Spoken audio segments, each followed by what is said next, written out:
जय हिंद पार्थ। आप सभी का तहे दिल से स्वागत करता हूं आज की क्लास में जुड़ने के लिए।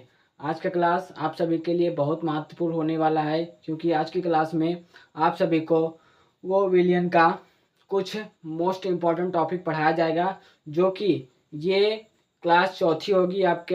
ये विलियन का क्लास चौथा होगा, जिसमें बोर्ड में पूछे गए क्वेश्चन आप सभी को बताए जाएंगे। पहला देखिए, इसमें टॉपिक क्या क्या है, क्या क्या मेन टॉपिक होगा।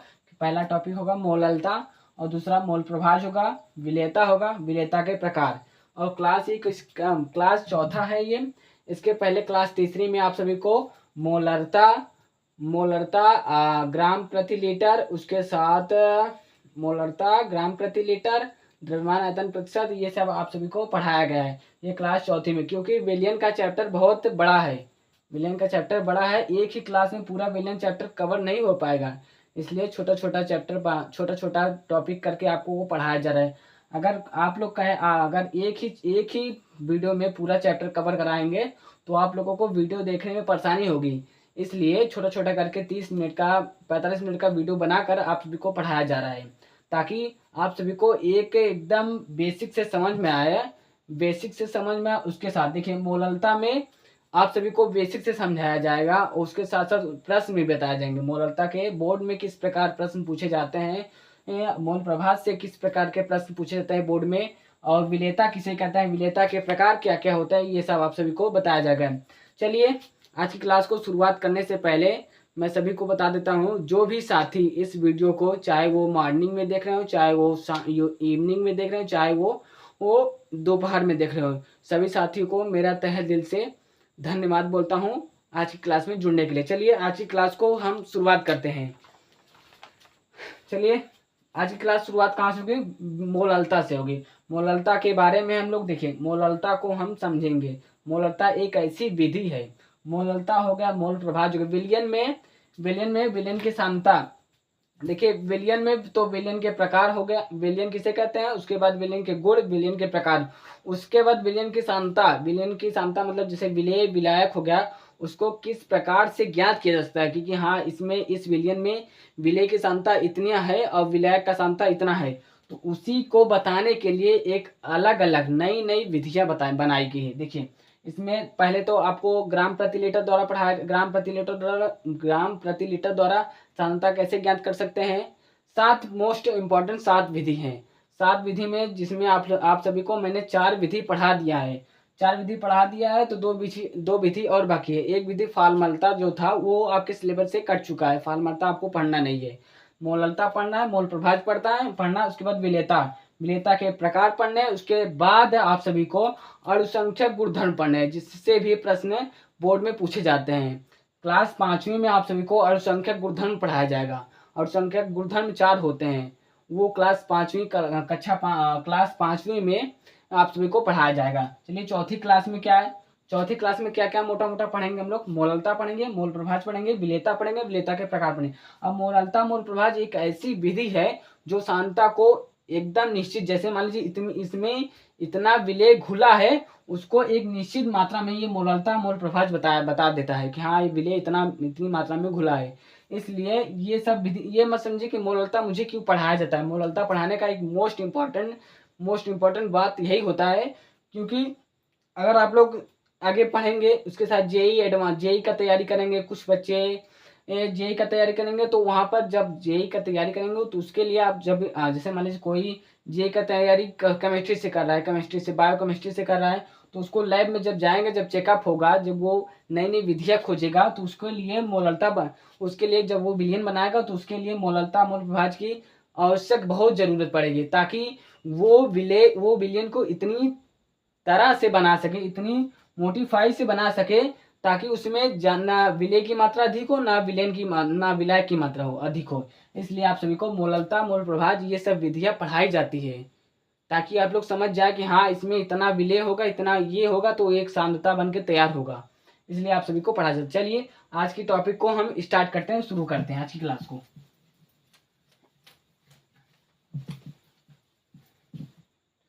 सभी साथी मैथ यूपी 70 से जरूर जुड़े, ताकि आप सभी की बोर्ड की तैयारी एक स्पेशल तरीके से हो सके। चलिए मोललता हम देखते हैं। मोललता पहले देखिए, मोललता की परिभाषा देखेंगे, उसके साथ उससे किससे प्रदर्शित करते हैं, और साथ ही साथ में उसका सूत्र देखेंगे। उसके साथ हम दो प्रश्न लेंगे, मोललता से दो प्रश्न लेंगे, ताकि आप सभी को बोर्ड में दिक्कत ना हो, परेशानी ना हो। ये तो छोटा मोटा है, भी सिलेबस आपको कवर कराया जाएगा। प्रश्न आपको नवंबर दिसंबर में संग्राम होगा, प्रश्नों का संग्राम होगा नवंबर दिसंबर में केमिस्ट्री में, ताकि आप सभी का बोर्ड की तैयारी इतनी बेहतर तरीके से हो जाए कि आप लोगों को बोर्ड में पेपर देने में आप लोगों को डर न लगे केमिस्ट्री और मैथ में। इस चैनल पर आप सभी को मैथ और केमिस्ट्री दोनों की तैयारी कराई जाएगी। आप लोग चैनल से जरूर जुड़े और इस चैनल को लाइक सब्सक्राइब जरूर करें। चलिए मोललता को आज हम लोग पोस्टमार्टम करते, खत्म कहानी करते हैं इसे। मोललता, अब मोललता एक ऐसी विधि है जो सांद्रता को एक निश्चित मात्रा में बताता है। चलिए इसकी परिभाषा देखते हैं। इसकी परिभाषा में आपको क्लियर हो जाएगा मोललता कैसे सांद्रता को बताता है। देखिए 1000, चल यार,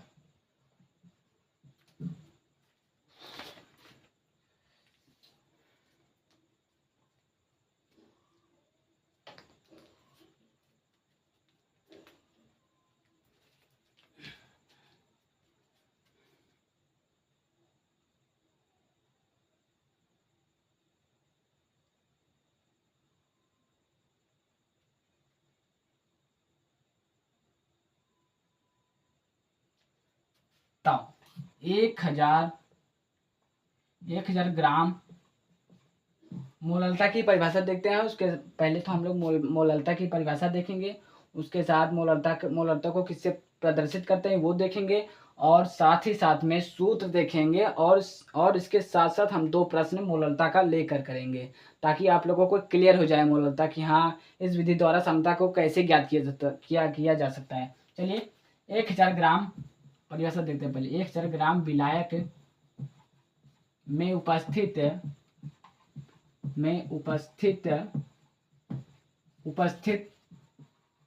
विलेय के मोलों की संख्या को मोललता कहते हैं।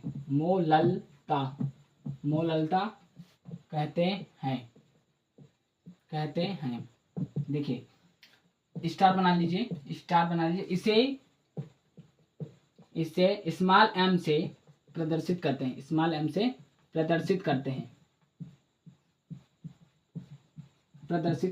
हैं। चलिए ये देख रहे हैं, इसका मात्रक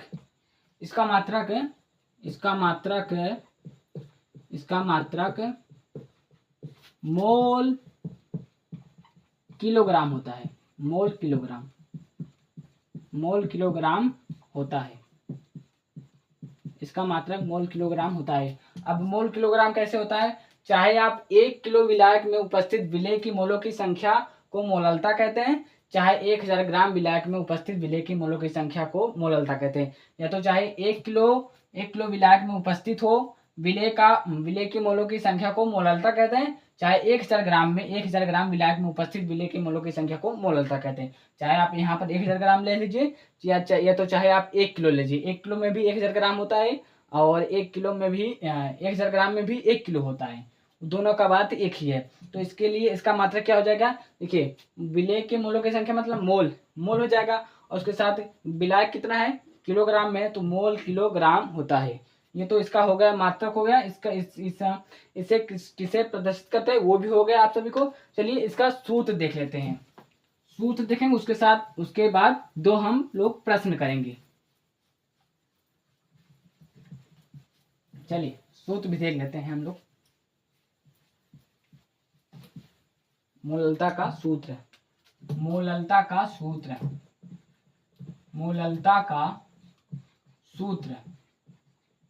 देखिए m बराबर क्या था? विलेय के मोलों की संख्या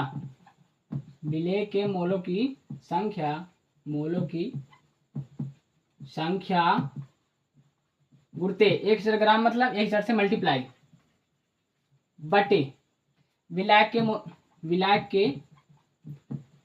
विलायक के भार ले लीजिए आप लोग, भार या द्रव्यमान, भार या द्रव्यमान।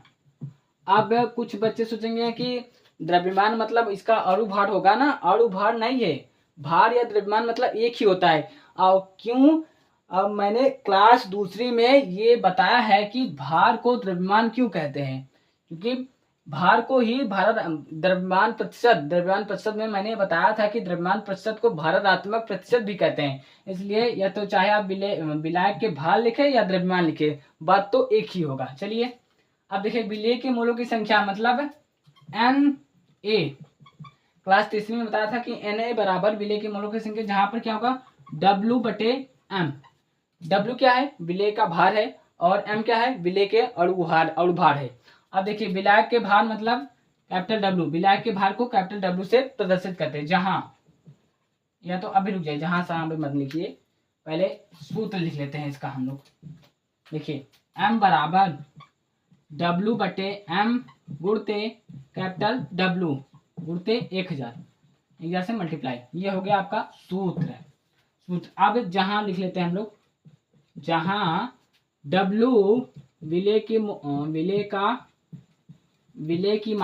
का भार है, M बराबर विलेय का अणुभार है, अणुभार है, और कैपिटल W बराबर विलायक का भार है, विलायक का भार है ये। और 1000 से 1000 किलोग्राम 1 किलो में है, क्योंकि विलायक जो है 1 किलो में है, और उसके बाद विलेय 1000 ग्राम में, या 1 किलो विलायक है। विलायक कितना है, 1 किलो है, उसमें विलेय के मोलों की संख्या, अब विलेय जितना होगा उसके मोलों की संख्या को ही मोललता कहते हैं। विलेय जितना होगा उसी को ही मोललता कहते हैं, इतना समझ लीजिए आप लोग बस। चलिए ये होगा आपका सूत्र। अब सवाल देख लेते हैं, इससे सूत्र से हम लोग सवाल देख लेते हैं, प्रश्न देखते हैं, प्रश्न कैसा बोर्ड में पूछा जाता है। चलिए प्रश्न देख लेते हैं। प्रश्न नंबर 1, मोललता का प्रश्न नंबर 1। अब प्रश्न सोचेंगे कि आप प्रश्न क्यों नहीं लिख रहे हैं, तो प्रश्न लिखने का मतलब कि टाइम ज्यादा जाएगा। प्रश्न आपके स्क्रीन पे आपका मिल जाएगा, इसकी प्रश्न की आप लोग चिंता मत करिए। मैं यहाँ पर प्रश्न पढ़ रहा हूँ, आप लोग प्रश्न को सुनिए और समझिए, और उसके बाद समझिए कि हाँ उसमें दिया क्या क्या गया है। प्रश्न को हल करने का एक सीधा तरीका समझिए बस है, उसमें दिया क्या। पहले देखिए, प्रश्न को हल करने का एक सीधा तरीका क्या होता है कि हाँ प्रश्न को पढ़ते रहे, हाँ अपने माइंड में इमेज को क्रिएट करते रहे। हाँ ये विलेय का भार दिया गया है, ये विलेय का अणुभार दिया गया है, हाँ ये विलायक का भार दिया गया है, हाँ इसमें मोललता का सूत्र ये होता है M बराबर W/M गुणते कैपिटल W गुणते 1000 होता है। ये सूत्र इतना आप लोग अपने दिमाग में क्रिएट करते रहिए, बनाते रहिए कि हाँ इतना इतना सूत्र होता है, ताकि आप लोगों को समझने में बहुत ज़्यादा परेशानी ना हो। चलिए हम प्रश्न को पढ़ते हैं, आप लोग प्रश्न अपने स्क्रीन पे देखते रहिए। चलिए पढ़ते हैं। विलयन की मोललता की गणना कीजिए। अब देखिए प्रश्न पढ़िए, पहले प्रश्न को पढ़ते रहिए, सोचते हैं हाँ विलयन की मोललता की गणना मतलब स्मॉल m का मान पूछा गया है। जबकि 440 ग्राम विलायक में 20 ग्राम NaOH घुलाए, और जबकि बोला है 440 ग्राम विलायक में। अब वो देखिए पहले बात तो सवाल में वो बोल दिया है कि 440 ग्राम विलायक है, 440 ग्राम विलायक है, वो पहले ही बोल दिया कि हाँ विलायक कितना है, और उसमें 20 ग्राम NaOH घुला है, तो विलयन की मोललता ज्ञान। अब वो मोललता किसका ज्ञात करना है, विलेय का। आपको परिभाषा में बताया गया कि 1000 ग्राम विलायक में उपस्थित विलेय की मोलों की संख्या को ही मोललता कहते हैं। विलेय के मोलों की संख्या मतलब विलेय का मोल ही मोललता कहलाता है, इसका अर्थ मतलब ये है, परिभाषा का मतलब यही होता है। चलिए हम लोग देख लेते, हल करते हैं प्रश्न को। देखिए बोर्ड में हल करने का एक तरीका, प्रश्न को आप बोर्ड में लिखना नहीं है। जब आपको बोर्ड में प्रश्न पूछा जाएगा कि हाँ विलेय की मोललता ज्ञात कीजिए, जबकि 440 ग्राम विलायक में 20 ग्राम NaOH घुला है, तो आपको बोर्ड में प्रश्न नहीं लिखना नहीं है, बोर्ड कॉपी में आपको प्रश्न नहीं लिखना है। डायरेक्ट आप लोग को क्या करना है कि प्रश्नोत्तर नंबर जो होगा आपका बोर्ड में, प्रश्नोत्तर मतलब जो जिस नंबर पर प्रश्न होगा पहले उससे हेडिंग डालेंगे प्रश्नोत्तर नंबर 4, उसमें डायरेक्ट यहाँ से लिखेंगे हल में दिया क्या, पहले लिखेंगे कि दिया गया है। दिया गया है। क्या दिया गया है, देखिए इसमें दिया क्या गया है कि विलायक का मान कितना दिया है, डब्लू, कैपिटल डब्लू का मान 440 ग्राम है, 440 ग्राम है। अब स्मॉल डब्लू का मान कितना दिया गया है, 20 ग्राम। 20 ग्राम विलेय का भार मतलब 20 ग्राम दिया गया। अब विलेय का अणुभार कितना है कि NaOH है। ये सूत्र हो गया। अब इसी सूत्र से सोडियम हाइड्रोक्साइड, इसे इसे इसे इसका क्या नाम है, इसका नाम है सोडियम हाइड्रोक्साइड। इसी सूत्र से हम अणुभार निकालेंगे, विलेय का अणुभार निकालेंगे। देखिए सोडियम कितने पे, 11 पे, ये उसका अणुभार कितना होता है, 23 होता है। 11 दूना 22, लेकिन 11.5 होता है, 11.5 11 23 हो गया। अब हाइड्रोजन कितने पे, 8 पे रहते हैं। हाइड्रोजन कितने पे, 8 पे, 8 पे है तो 8 का कितना दोगुना होगा, 16 हो जाएगा। ऑक्सीजन 8 पे है, सॉरी ऑक्सीजन 8 पे है, 8 का दुगुना कितना होगा, 16 हो जाएगा। हाइड्रोजन कितने पे है, 1 पे है, तो इसका कितना होगा, इसका दुगुना 1 ही होता है, इसका दुगुना 2 नहीं होगा। देखिए 6 7 7 3 10 0 हासिल लगा, 1 2 1 3 1 4, और इसका m का मान कितना हो गया, 40। इतना हम लोग लिख लेते हैं और इसे मिटा देते हैं, इसे मिटा देते ताकि ज़्यादा बड़ा ना हो। इसी में आपका ये प्रश्न हल हो जाए। अब देखिए m का मान आपको दिया गया है, इतना दिया गया है। अब हम जानते हैं, चूंकि हम जानते हैं, हम जानते हैं सूत्र से, अब सूत्र क्या है वो भी देख लेते हैं हम लोग। सूत्र क्या है, m बराबर W/m गुणते कैपिटल W गुणते 1000 से मल्टीप्लाई कर देंगे हम लोग ना। m देखिए अब एक कैपिटल स्मॉल w का मान कितना दिया है, 20 ग्राम है, ये ग्राम में है, ये 20 ग्राम, ये भी ग्राम, ये दोनों ग्राम में रहेगा। देखिए स्मॉल w का मान कितना दिया गया, 20 दिया गया है, गुणते 1000 से मल्टीप्लाई कर दीजिए। देखिए अब स्मॉल m का मान कितना दिया है, 40 दिया है, जो कि सोडियम हाइड्रोक्साइड है, गुणते और 440 ग्राम विलायक है, 440 ग्राम ये विलायक हो गया। चलिए अब हम लोग कट फिट करते हैं, कट फिट करने से ताकि जल्दी हो जाए हल। देखिए 1 0 से 2 0 कैंसिल ये हो गया। यहाँ पर देखिए 4 5 20, 5 से खत्म, 5 गुणते 10/44। अब देखिए इसे काट दीजिए, 5 22 m 5 गुणते 5/22, 5 5 25, 25/22 कितने बार जाएगा, देखिए एक बार ले जाइए, 22 एक बार जाएगा, दशमलव बढ़ाइए, देखिए 22 जाएगा, एक बार ले जाइए, दशमलव बढ़ाएंगे, यहाँ पर कितना बचेगा, 22 3 25, 30 हो जाएगा, 22 दूना 44 हो जाएगा, तब भी फिर भी एक बार ले जाइए, 1.1 m, ये हो गया आपका 1.1 m आंसर। इतना छोड़कर आप इतना लिखकर आंसर लिख दीजिए, बस खत्म कहानी। बोर्ड में आपको ऐसे ही हल करना है। इससे प्रश्न में बोर्ड में देखिए 4 नंबर का प्रश्न पूछा जाता है मोललता से, मोललता हर बार पूछा जाता है आपके बोर्ड। देखिए बोर्ड में कौन कौन पूछा जाता है, एक मोललता पूछा जाता है, एक मोलरता, जिसमें देखिए एक तो मोललता पूछा जाता है और एक मोलरता पूछा जाता है। उसमें दोनों में क्या क्या पूछा जाता है, उसमें पहले बात मोललता की परिभाषा पूछा जाएगा, उसका एक प्रश्न देगा आपको, मोललता की परिभाषा, उसके साथ साथ प्रश्न पूछेगा, वो 2 नंबर पूछा था, परिभाषा और प्रश्न 1 नंबर का, 1 नंबर का परिभाषा 2 नंबर का, ये हो गया। और मोललता दोनों, मोलरता और मोललता दोनों पूछा जाता है, और इसमें कहीं कहीं तो अंतर भी पूछ लेता है कि हाँ इसमें अंतर बताइए क्या है, वो भी अंतर भी आप सभी को हम बताएंगे, टेंशन मत लीजिए उसका। चलिए ये हो गया, प्रश्न हो गया आपका एक। चलिए दूसरा प्रश्न देखते हैं, प्रश्न नंबर 2, प्रश्न नंबर दूसरा देख लेते हैं, प्रश्न नंबर 2। अब दूसरा प्रश्न क्या है, 2.5 ग्राम एथेनोइक अम्ल के 2.5 ग्राम एथेनोइक अम्ल के 75 ग्राम में बेंजीन के विलयन की मोललता की गणना कीजिए। चलिए हल में दिया गया है,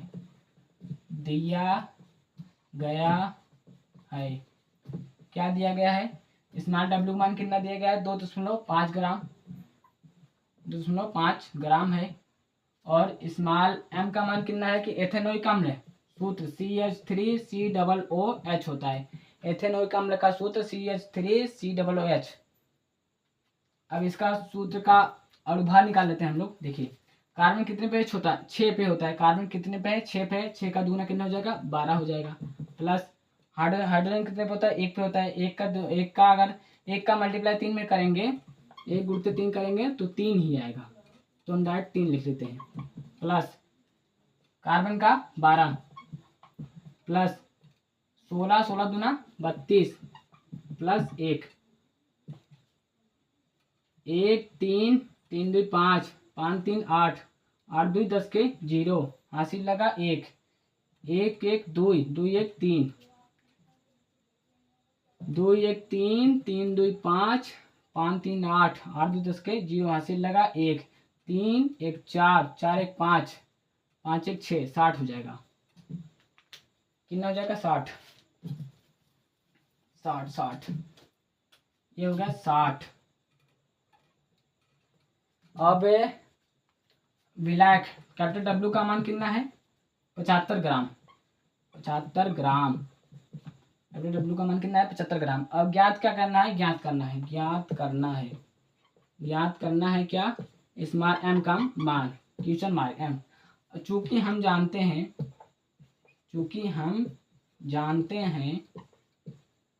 हैं सूत्र से, सूत्र क्या है, सूत्र देख लेते हैं इसका। स्मॉल एम बराबर स्मॉल डब्ल्यू गुणते 1000 बटे स्मॉल एम गुणते कैपिटल डब्ल्यू। देखिए स्मॉल एम, डब्ल्यू का मान कितना है, 2.5 गुणते 1000 बटे स्मॉल एम का मान कितना है, 75 का। स्मॉल एम का मान कितना है, 60 है गुणते, और इसका क्या है, कैपिटल डब्ल्यू का मान 75 है। स्मॉल एम बराबर, देखिए इसका 1 0 से 1 0 कैंसिल, ये हो गया, खत्म कहानी। देखिए 25 2.5 गुणते 100 बटे 6 गुणते 75। अब देखिए 1 0 यहाँ पर लेकर आएंगे तो 25 हो जाएगा। 25 गुणते 10 बटे 6 गुणते 75, 25 3 75, 3 हो गया यहाँ पर। अब 2 3 6, यहाँ हो गया 5, यहाँ हो गया 3, एम बराबर 5 बटे 3 त्रिका 9। अब इसके देखिए 0.9 पचे 45, 5 बढ़ जाएगा, 45 5 50, फिर हो गया 5, 0.55 आंसर ये हो गया आपका। इसका आंसर मोललता का 0.55 ये आंसर हो गया आपका दूसरे प्रश्न का। चलिए ये प्रश्न तो आपका हो गया। अब देख लेते हैं हम लोग मोल प्रभाज और उसके साथ परिभाषा देख लेते हैं उसकी। मोल प्रभाज, दूसरा टॉपिक क्या है, मोल प्रभाज है। मोल प्रभाज, दूसरा टॉपिक क्या है, मोल प्रभाज है। मोल प्रभाज देख लेते, परिभाषा इसकी देख लेते हैं। किसी विलयन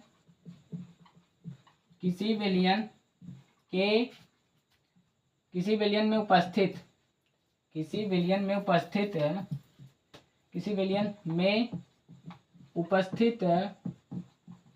उपस्थित विलेय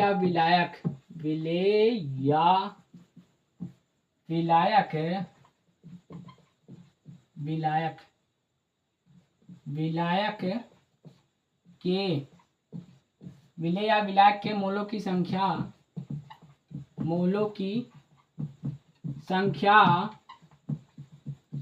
तथा कुल मोलों की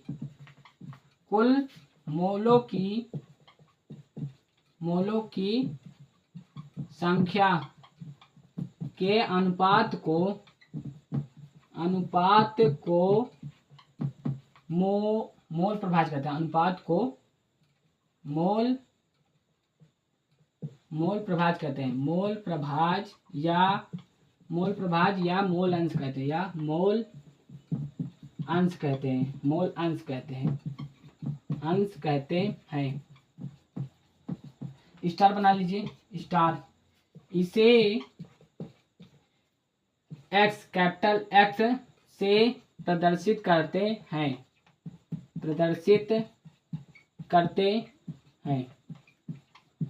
कैपिटल एस से प्रदर्शित करते हैं। चलिए देख लीजिए, इसे मिटा देते हैं हम लोग।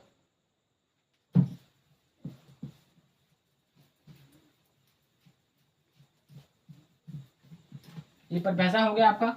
अब देख लेते हैं दूसरा क्या है। विलेय का मोल प्रभाज सूत्र।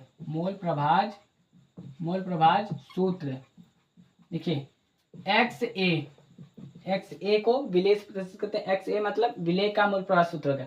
अब इसका सूत्र क्या होगा, एन ए बटे एन, जहां एक्स ए विलेय का मोल प्रभाज है,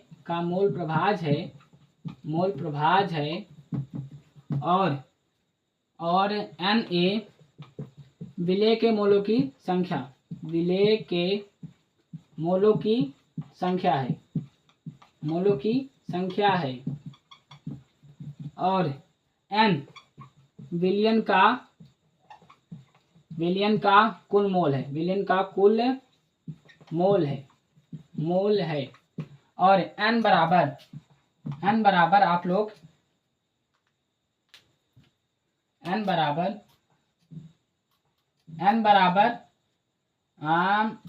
ए प्लस एन बी दोनों लिख सकते हैं आप लोग। N A plus N B,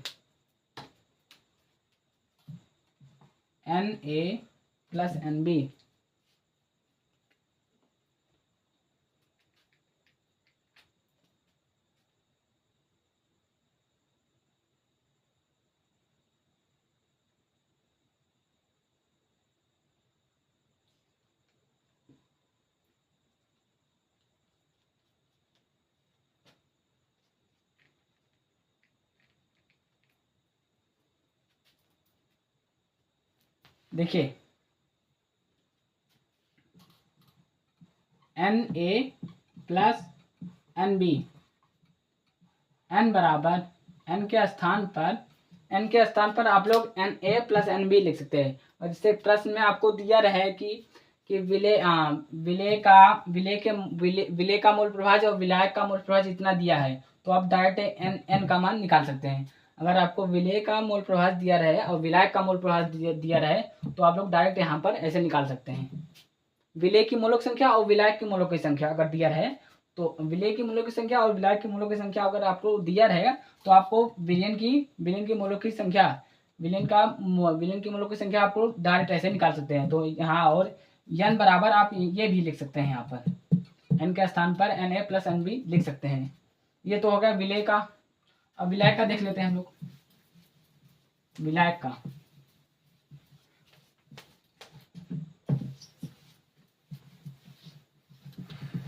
का देख लेते हैं।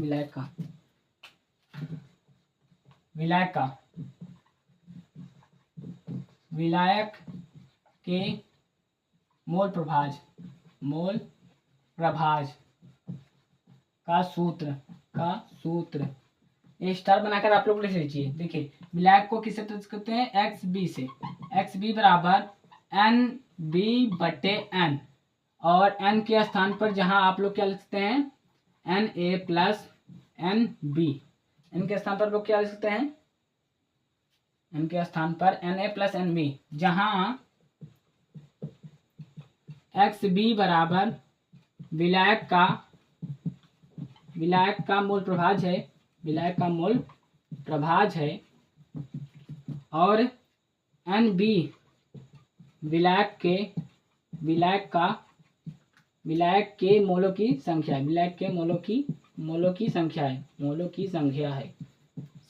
है, और एन विलयन का कुल मोल प्रभाज है। विलयन का कुल मोलों की संख्या है। देखिए ये हो गया। अब इतना तो सूत्र हो गया, आपको पता चल गया होगा। अगर आप लोग और गहराई में जाना चाहते हैं, देखिए और गहराई में, जैसे मान लीजिए एक्स बी बराबर और गहराई में आपको जाना है, तो डब्ल्यू बट्टे ये देखिए विलायक के लिए सूत्र क्या होगा,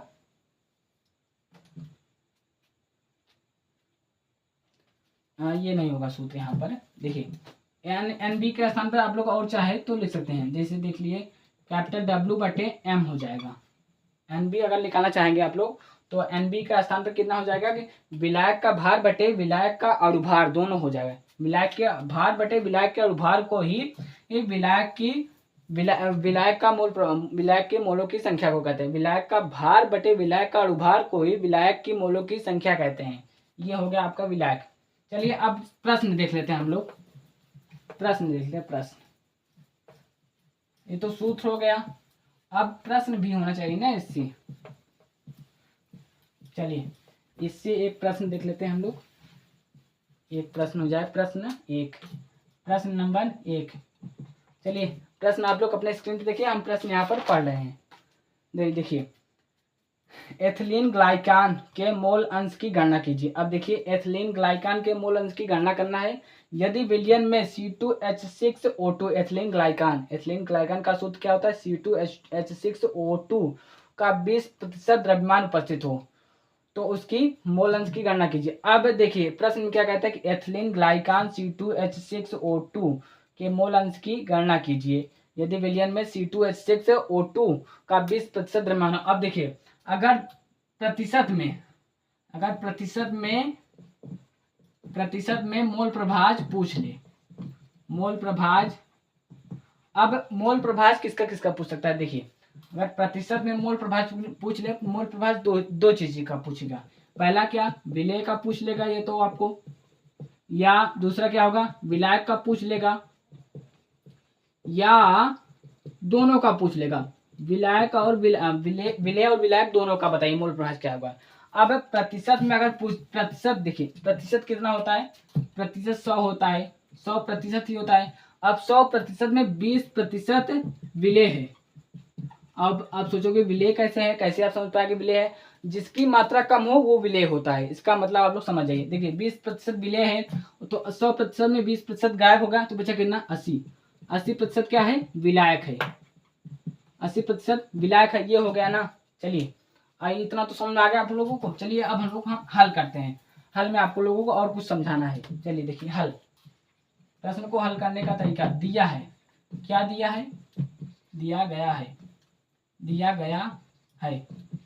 दिया गया है। देखिए स्मॉल W का मान कितना दिया गया, 20% को हम ग्राम में लिखते हैं, क्योंकि आप लोगों को पढ़ाया गया था जब द्रव्यमान प्रतिशत आयतन प्रतिशत पढ़ा रहे थे तो उसमें बताया गया कि द्रव्यमान प्रतिशत को हम ग्राम में लिखते हैं। ये 20 ग्राम हो गया W का मान।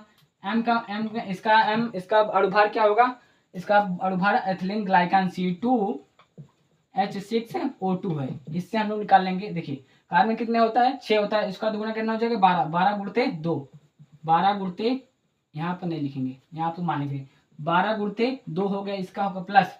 ऑक्सीजन कितने होता है, हाइड्रोजन कितने होता है, 1 होता है, 1 का गुणते मल्टीप्लाई करते 6 में, प्लस ऑक्सीजन कितने होता है, 8 होता है, 8 गुणते 16, नहीं 8 का दुगुना करेंगे।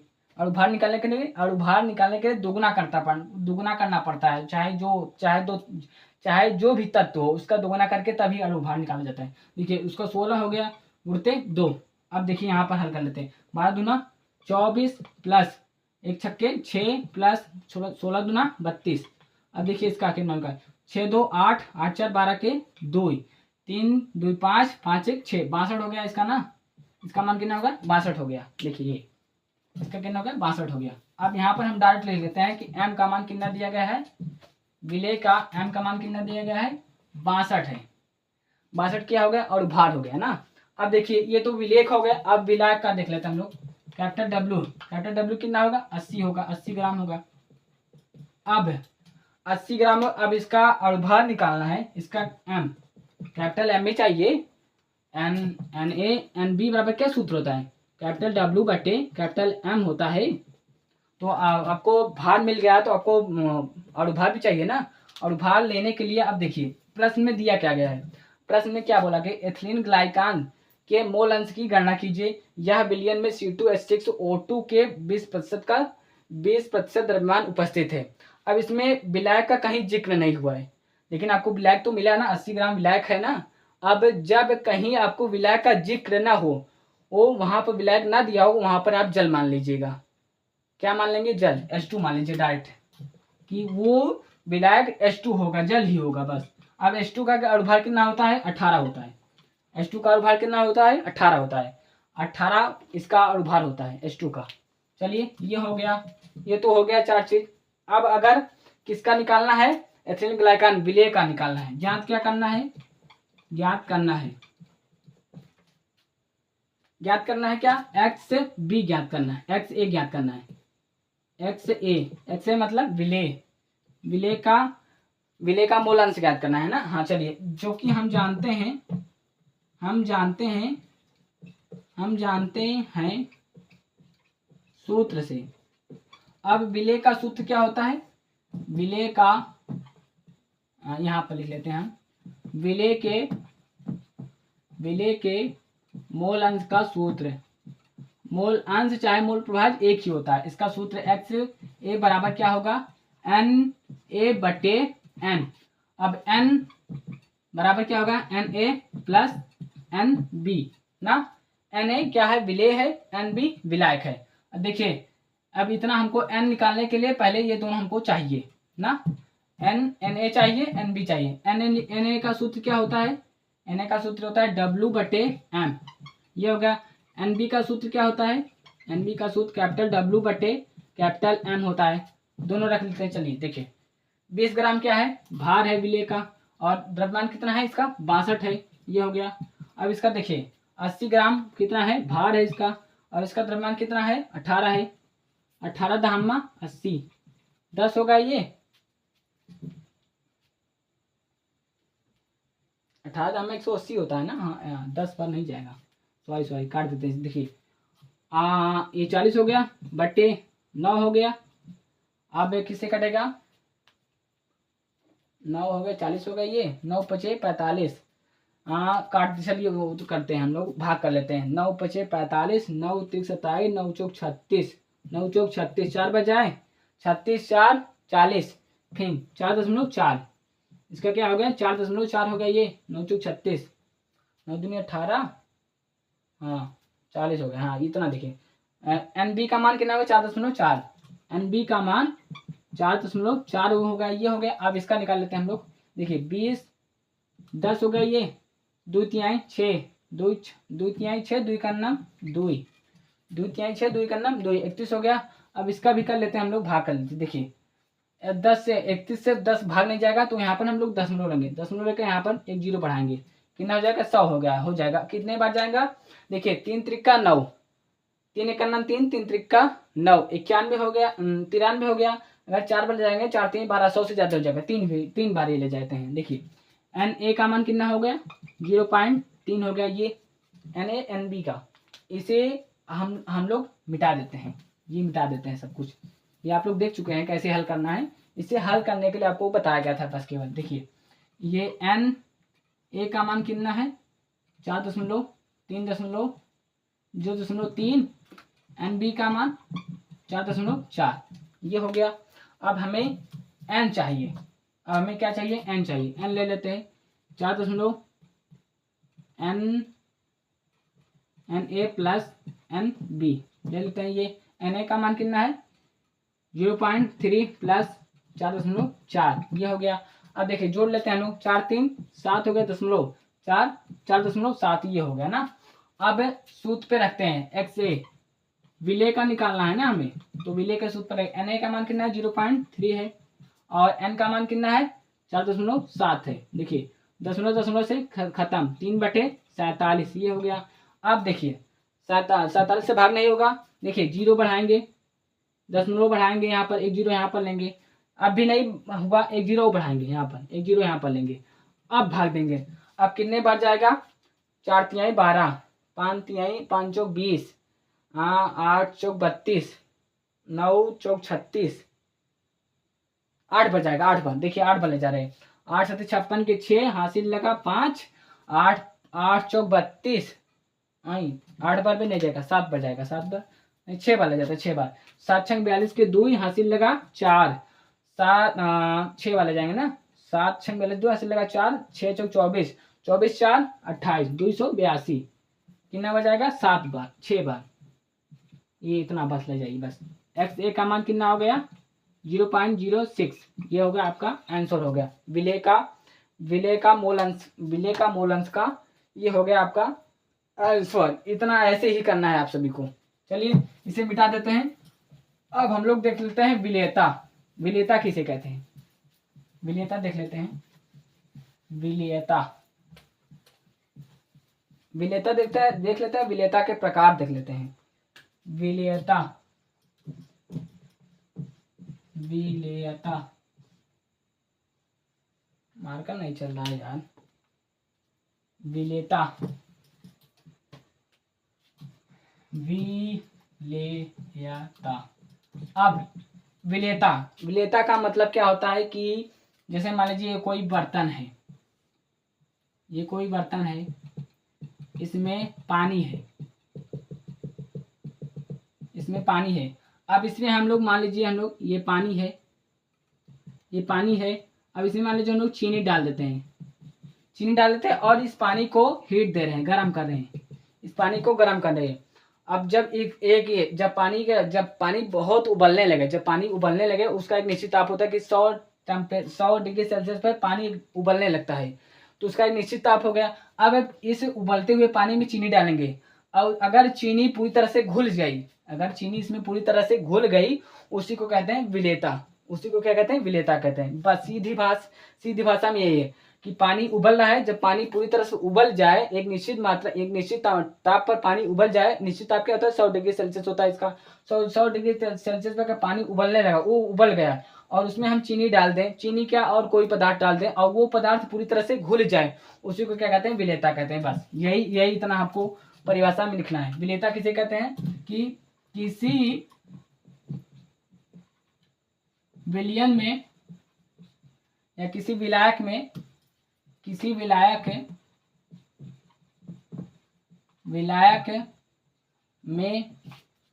एक निश्चित ताप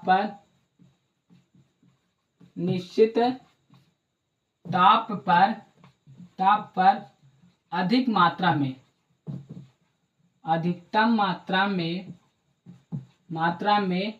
मात्रा में घुले हुए विलेय को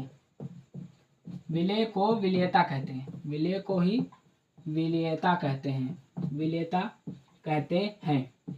अधिकतम मात्रा में मतलब पूरी तरह से घुल जाए, थोड़ा सा भी उसका तिनका ना बचे, उसी को ही विलेयता कहते हैं। अब विलेयता दो प्रकार के होते हैं। विलेयता दो प्रकार के होते हैं। स्टार बनाकर लिख लीजिए हम लोग, आप लोग स्टार बनाकर लिख लीजिए कि विलेयता दो प्रकार के होते हैं। पहला क्या है, ठोसों की द्रव में विलेयता, और दूसरा क्या है कि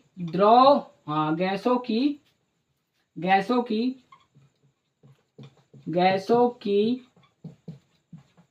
द्रव में विलेयता।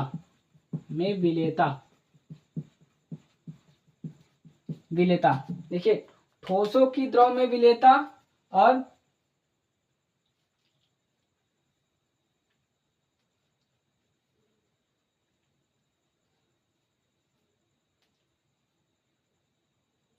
देखिए, ठोसों की द्रव में विलेयता और दूसरा गैसों की द्रव में विलेयता, दो ही प्रकार के विलेयता होते हैं। अब देख लेते हैं कि ठोसों की द्रव में विलेयता क्या है।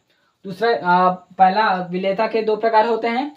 विलेयता की परिभाषा हो गया, आप लोग को समझ में आ गए। और दूसरा क्या रहता है, विलेयता दो प्रकार के होते हैं। पहला हम लोग आज की क्लास में हम एक ही देखेंगे, ठोसों की द्रव में विलेयता देखेंगे। उसके बाद अगली क्लास में हम गैसों की द्रव में विलेयता देखेंगे। चलिए इसे मिटा देते हैं।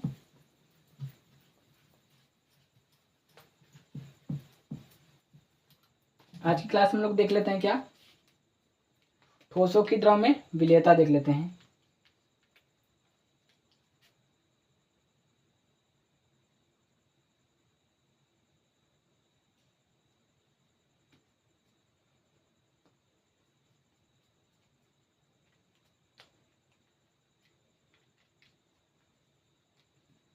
क्या देख लेते हैं, ठोसों की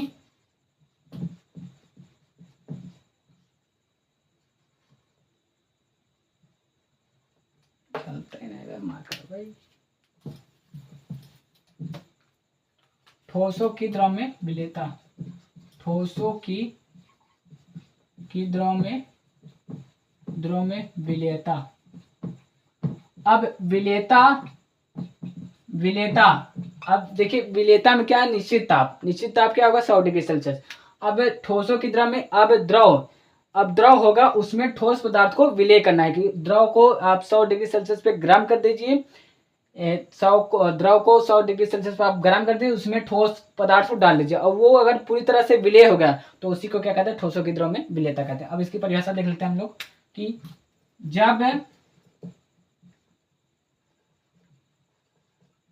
जब यार मार्कर ही नहीं चल रहा है,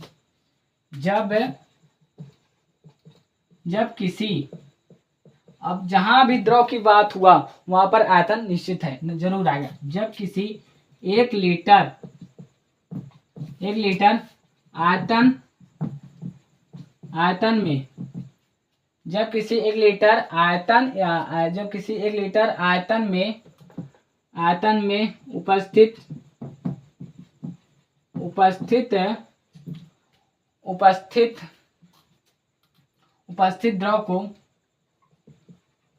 द्रव को एक निश्चित ताप पर गर्म करने पर उसमें ठोस को घोलने की प्रक्रिया को ठोसों की द्रव में विलेयता कहते हैं। घोलने की प्रक्रिया को ठोसों की द्रव में विलेयता कहते हैं। अब देखिए इसमें क्या है, एक है क्रिस्टलीकरण भी देख लेते हैं, क्रिस्टलीकरण। अब इसमें भी क्रिस्टलीकरण भी हमें पढ़ना है, तो क्रिस्टलीकरण भी देख लेते हैं। ये देखो ठोसों की द्रव में विलेयता आपको समझ में आ गया होगा। चलिए इसे मिटा देते हैं और क्रिस्टलीकरण भी देख लेते हैं हम लोग। क्रिस्टलीकरण क्या होता है, क्रिस्टलीकरण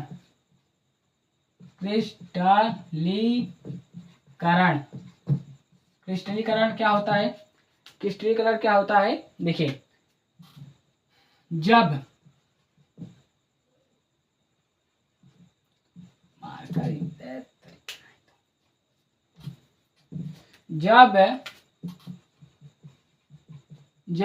ठोसों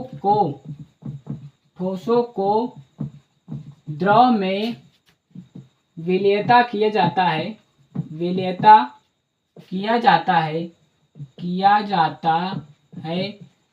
तो उसमें कुछ ठोस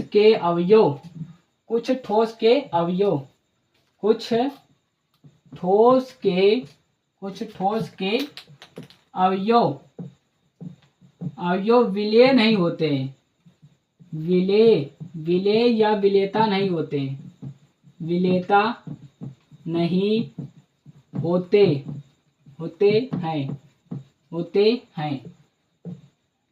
विलेयता नहीं होते, वे अलग हो जाते हैं, विलेयता नहीं होते और वे अलग हो जाते हैं, उसे ही क्रिस्टलीकरण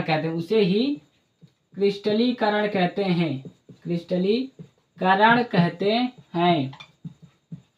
अब देखिए आप लोग जब द्रव को विलय करें, जब द्रव को घोलें, जब द्रव में ठोस को घोले, वो पहले तो ठोसों की द्रव में विलेयता मतलब वो समझा गया कि उसमें वो पूरी तरह से घुल गया तो उसी को ठोसों की द्रव में विलेयता कहते हैं। अब क्रिस्टलीकरण क्या कहते हैं, अब जब ठोसों को द्रव में घोला जाता है तो उसमें कुछ अवयव, जो ठोस के कुछ अवयव होते हैं वो घुलते नहीं है, वो अपना एक स्थान बनाकर अलग हो जाते हैं, उसी को ही क्रिस्टलीकरण कहते हैं, उसी को अलग करने की विधि को ही क्रिस्टलीकरण कहते हैं।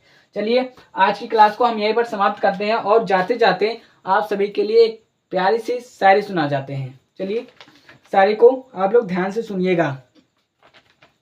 कहते हैं कमल रूठी है तो कुछ बात भी होगी, कमल रूठी है तो कहते हैं कलम रूठी है तो कुछ बात भी होगी, कहते हैं कलम रूठी है तो कुछ बात भी होगी, जमाने में फिर उनसे मुलाकात भी होगी। कहते हैं कि कलम रूठी है तो कुछ बात भी होगी, जमाने में फिर उनसे मुलाकात भी होगी, किस्से बहुत सुने जमाने के, किस्से बहुत सुने जमाने के, अब उन किस्सों में हमारी बात भी होगी। कलम रूठी है तो कुछ बात भी होगी, जमाने में फिर उनसे मुलाकात भी होगी। कलम रूठी है तो कुछ बात भी होगी, जमाने में फिर उनसे मुलाकात भी होगी, किस्से बहुत सुने जमाने के, किस्से बहुत सुने जमाने के, अब उन किस्सों में हमारी मुलाकात होगी। चलिए, जय हिंद साथियों, आप सभी का तहे दिल से धन्यवाद करता हूँ आज की क्लास में जुड़ने के लिए। अगली क्लास आप सभी को मैथ यूपी 70 पर मिल जाएगा।